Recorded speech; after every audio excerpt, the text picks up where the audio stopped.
Hey, and welcome back to Workshop Wednesday. I'm Chelsea Bussemeyer. Thanks for joining me here. It has been a while since I've shot one of these.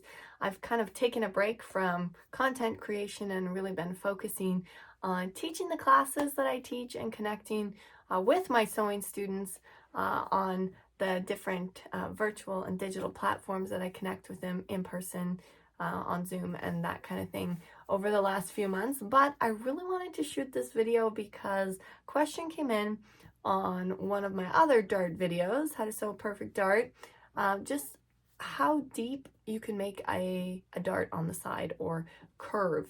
Most often we have actually a side seam on the side of our body, so we don't necessarily need a dart. But darts and seams, regardless of their placement, those are the locations that we bring that 3D shape into our garment.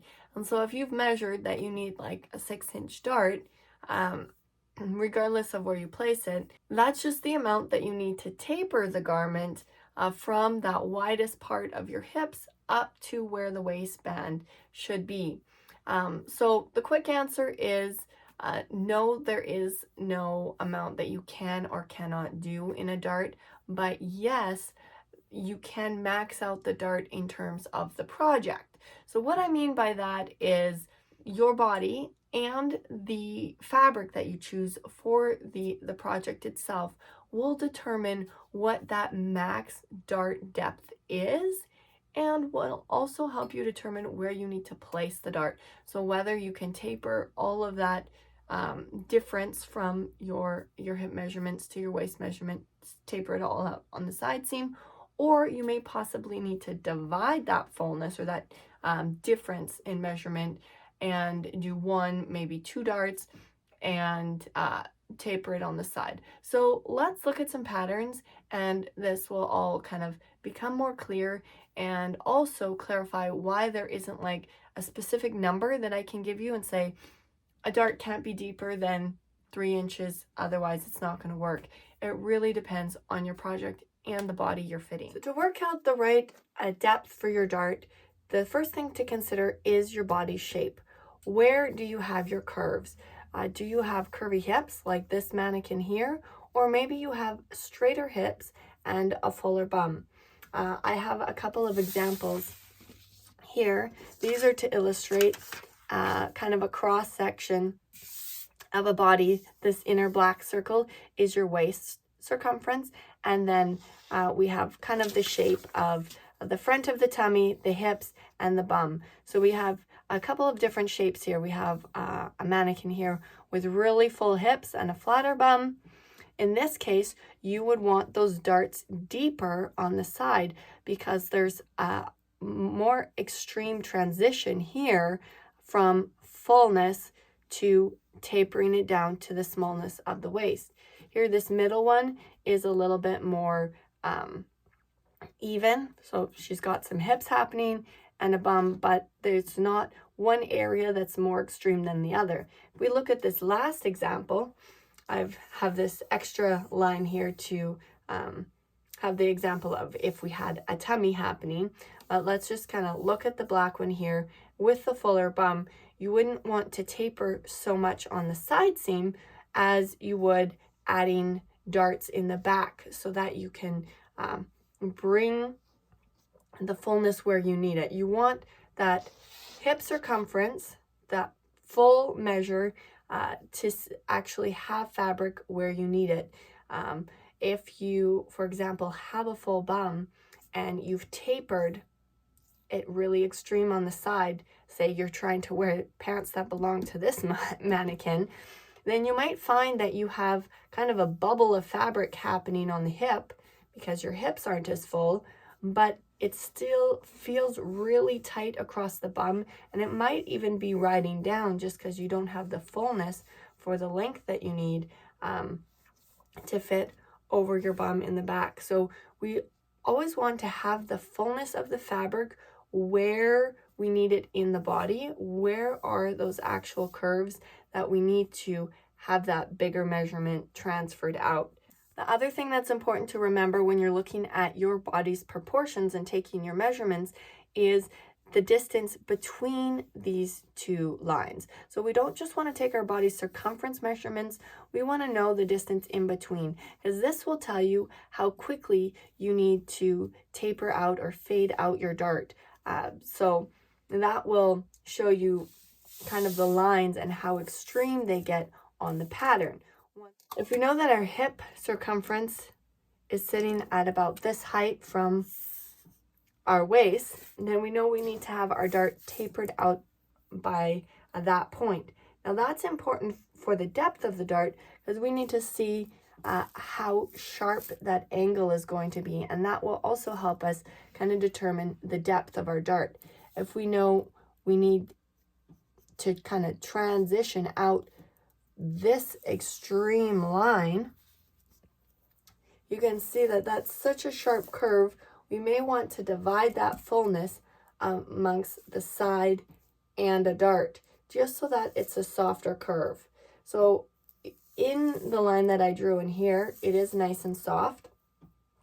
That's really important, not to have a sharp corner when you end your darts, because that will definitely create kind of a bump on your hip if you have that sharp angle. And because we're curvy, you may also find that you don't have enough fullness lower down already. So taking your body's shapes and curves into consideration when creating the curvature in your dart is just as important as the depth of the dart itself. So looking at this and saying, this might be too sharp, and then we can say, okay, you know what? I do have really curvy hips, so I want most of the transition to be on my hip, but I'm just going to do a little bit less at the side so that it's a softer transition, and then I'm going to add in a little bit more to the width of the dart in the back, so that I can taper it up to that small waist circumference, but still have the fullness that I need in my hip. Last but definitely not least, your fabric also will affect how deep you can make your darts. For something that's really stretchy, most patterns that are for knits or stretchy fabrics, they'll automatically have less seams and darts in the patterns themselves. For example, a leggings pattern, sometimes they don't even have a side seam, they just have the inseam and the crotch seam. Other times they will have a side seam, but they never have a dart in them, just because the fabric itself can stretch and accommodate for our curves and the tapering of the garment up at the waist.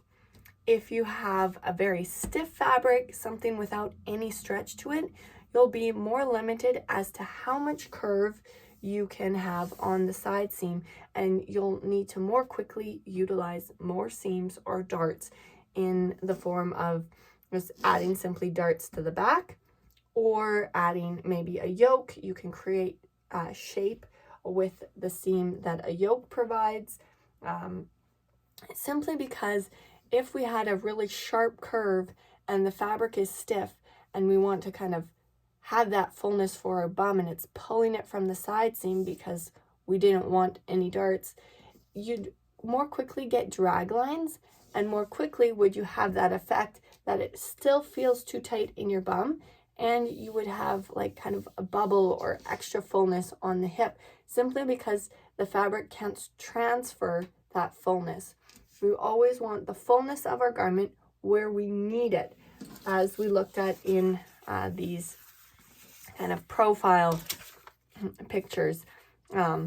So once again, stretchy fabrics will transfer fullness better than stiff fabrics or fabrics without any stretch to them.